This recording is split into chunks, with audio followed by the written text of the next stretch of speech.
Dua pelaku pengiriman pekerja migran Indonesia atau PMI ilegal dari kota Batam menuju Malaysia ditangkap.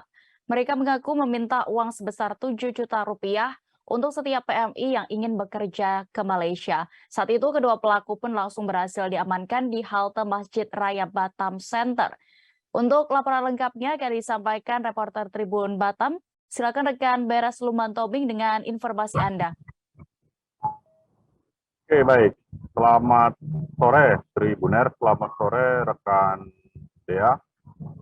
Jadi perlu kami informasikan bahwa aksi penyelundupan PMI di Batam memang sudah tak lagi asing begitu. Bahkan dalam sepekan dan sebulan terakhir, penangkapan PMI mewarnai pemberitaan di Kota Batam. Nah, kali ini kepolisian sektor kawasan khusus pelabuhan kembali melakukan penangkapan terhadap dua laporan perkara begitu ataupun dua LP. Yang pertama itu seorang pria yang dikirim oleh seorang wanita IRT ibu rumah tangga berinisial IP begitu. Nah, jadi si korban ini sudah berangkat ke Malaysia begitu. Namun saat itu ditolak masuk oleh pihak otoritas imigrasi Malaysia. Nah, jadi saat itu dia kembali ke Kota Batam. Nah, dan pada saat itu dia ataupun korban habis baterai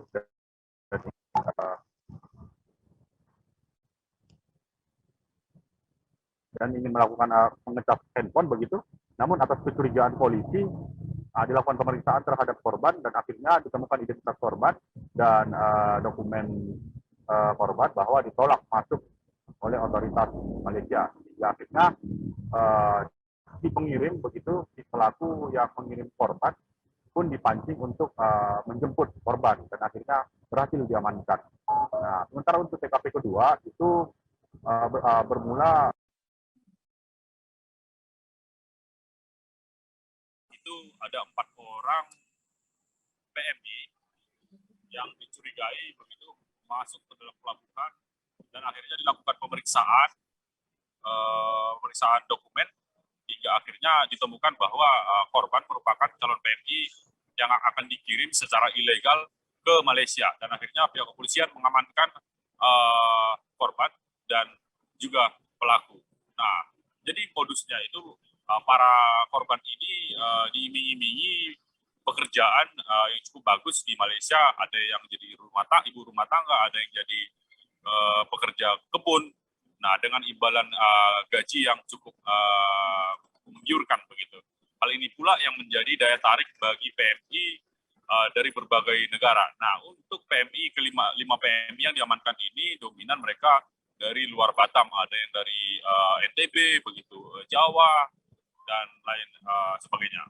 Nah, saat ini kedua pelaku pengiriman ini sudah diamankan kepolisian sektor pelabuhan. Nah, untuk dilakukan pemeriksaan lebih lanjut. Ya, mungkin demikian rekan Dea, terima kasih. Baik, Tribuners rekan Beres juga sudah mendapatkan keterangan dari Kapolsek KKP Batam AKP Awal Syaban. Berikut liputannya. LPA nomor 7 kejadian tanggal 28 September 2022 sekitar pukul 06.10 WIB di Pelabuhan Batam Center. Peran tersangka bahwasannya tersangka IP mengurus, membantu, memberangkatkan dan menyediakan semua kebutuhan korban selama berada di penampungan Kota Batam. Kronologis kejadian pada hari Rabu tanggal 21 September 2022 sekitar pukul 12.00 WIB datang seorang pria ke pos polisi Pelabuhan Peri Internasional Batam Center, Kota Batam dengan niat menumpang mengecas handphone. Pada saat itu petugas polisi yang bertugas di pelabuhan langsung menanyakan mau kemana, kenapa ada di sini. Pada saat itu petugas polisi mencurigakan bahwasanya pria tersebut sebagai salah satu PMI. Kemudian petugas pos melakukan interogasi dan mengecek terhadap dokumen yang dibawa pada saat itu. Mengaku bernama Sahdan dan petugas pos mendapati satu lembar kertas yang menyatakan ditolak masuk ke negara Malaysia. Identitas tersangka IP, seorang perempuan berumur 48 tahun, korban S, seorang laki-laki berumur 29 tahun. Barang bukti 1 buah paspor atas nama Sadan, 1. Terima kasih sudah nonton. Jangan lupa like, subscribe, dan share ya.